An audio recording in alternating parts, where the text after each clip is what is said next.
ആ നിലയിൽ പോകുന്നവർക്ക് എവിടെയാണ് അഭ്യൂഹങ്ങൾ നിന്നുകൊണ്ട് ഞങ്ങൾക്ക് ഇത്തരം കാര്യങ്ങൾ നേരിടാൻ പറ്റുമോ? എല്ലാ MLA-മാർക്ക് അവരോട് മണ്ഡലത്തിൽ എന്തെല്ലാം കാര്യങ്ങൾ എടുത്താറുണ്ട്. ശേഷിച്ച 3 മാസക്കാലം ഈ ജോലിയെല്ലാം പൂർത്തീകരിച്ച് ജനങ്ങളുടെ ഇടയിലേക്ക് ഇറങ്ങേണ്ടതിന് പകരം ഇപ്പം എന്ത് പ്രശ്നം?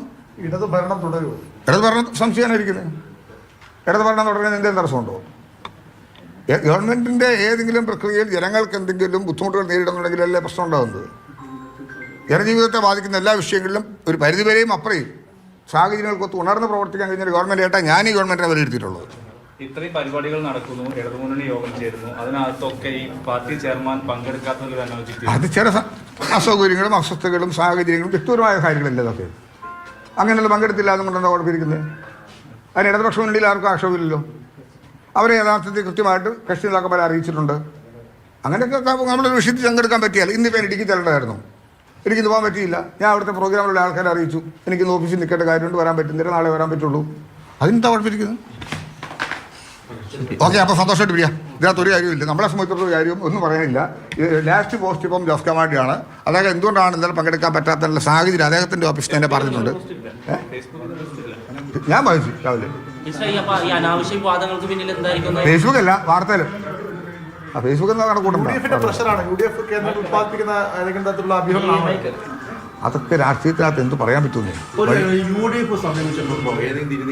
എന്നെ അങ്ങനെ ആരും സമീപിക്കത്തില്ലെന്ന് ജോസ് കെ മാണി ഒരു നിലപാടുള്ളവനെ അങ്ങനെ വെറുതെ കയറി സമീപിക്കാൻ പറ്റുമോ?